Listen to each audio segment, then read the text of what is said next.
압살롬이 반역을 일으켰던 모든 일들은 압살롬의 죽음으로 끝이 났지요. 그리고 다윗도 압살롬 그 아들을 잃은 슬픔에서 이제 회복되기 시작을 합니다.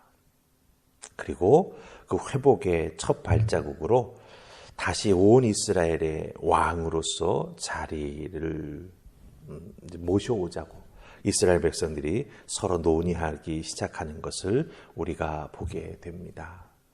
근데 중요한 것은요, 오늘 말씀 속에서 보면 다윗 왕을 따랐던 사람들이 있지요. 다윗 왕이 도망갈 때에도 따라 나섰던 사람, 따라가고 싶었지만 또 다윗 왕이 남겨두고 간 사람들이 있었습니다. 이 나뉘었던 이스라엘 백성들, 이스라엘이라고 하는 이 나라가 이제 하나가 되는 게 중요하다라고 하는 것이지요. 압살롬을 따랐던 이스라엘 지파들이 참 많았습니다. 그런데 이제 오늘 말씀을 보면 이스라엘이 하나가 되기 위해서 먼저 그들의 다윗 왕을 다시 모셔오자라고 하는 이야기를 하게 된다라고 하는 거죠. 오늘 말씀 보면서 우리는 신앙의 공동체가 서로 의견이 다를 때가 있지요. 그 신앙생활에 나아가면서 서로 생각이 다를 때가 있습니다. 그렇다고 서로 각기 다른 길로 가면 안 되죠. 그렇다고 한다면 신앙 공동체가 하나 되기 위해서 어떻게 해야 되는가라고 하는 그 지혜를 오늘 말씀을 통해서 배우게 된다라고 하는 것입니다. 자, 그렇다고 한다면 오늘 말씀을 통해서 늘 신앙 공동체, 우리 한우파평교회가 하나 되는 그런 귀한 모습, 그런 은혜를 사모하면서 말씀을 통해서 그 지혜와 원리를 우리가 함께 배워보십시다. 자, 우리 첫 번째 살필 말씀은 9절과 10절 말씀입니다. 9절과 10절 같이 읽습니다. 자, 시작. 이스라엘 모든 지파 백성들이 변론하여 이르되 왕이 우리를 원수의 손에서 구원하여 내셨고 또 우리를 블레셋 사람들의 손에서 구원하셨으나 이제 압살롬을 피하여 그 땅에서 나아가셨고 우리가 기름을 부어 우리를 다스리게 한 압살롬은 싸움에서 죽었거늘 이제 너희가 어찌하여 왕을 도로 모셔올 일에 잠잠하고 있느냐 하니라. 아멘. 압살롬의 반역은 일장 춘몽처럼 끝이 났습니다. 그렇죠? 예, 한번 화려하게 꽃 피웠지만 열매가 없는 것이죠. 이제 그 압살롬의 반역에 참여했던 자들이 이 문제를 어떻게 처리할까라고 하는 것, 또 자신들이 어떻게 처리될까라고 하는 것, 그게 큰 관심사가 되지요. 다윗 왕에게서 등을 돌리고 압살롬을 따라갔으니 사실은 이 반란이 끝이 나면서 자기들의 생명 혹은 자기들의 운명은 어떻게 될까 여러 가지로 생각이 많이 복잡했을 것입니다. 중요한 것은 도둑이 제발저리다는 말이 있는 것처럼 압살롬을 따랐던 그 지파들에서부터 다윗의 복귀에 대한 말이 먼저 나오고 있다라고 하는 거예요. 자, 그런데 여기서 모든 이스라엘 지파 백성들이 모여가지고 서로 변론하는 그 말하는 내용 중, 그러니까 변론이라고 하는 건 서로 의견을 조정하는 거죠. 우리 생각에는 이렇다, 우리 생각에는 이렇다. 그렇게 백성들이 다 모여서 변론하여 말하는 내용 중에 보면은 이스라엘의 왕이 되는 것이 무엇인지를 제대로 알지 못하고 있는 걸 보게 됩니다. 그러니 압살롬을 따라갔고, 그러니 압살롬이 다윗을 쫓아내고 죽이려고 했을 때에도 좋다고 따라 나섰던 그런 모습이 있는 것을 보게 됩니다. 이스라엘이라고 하는 나라의 왕이 되는 것이 무엇을 의미하는지 알지 못했기에 압살롬을 기름 부어 왕으로 세웠다. 이렇게 스스로 말합니다. 여러분 10절 잘 보시기 바랍니다. 잘 보시면 우리가 기름을 부어 우리를 다스리게 한 압살롬을 세웠다라고 말하는 거예요. 우리가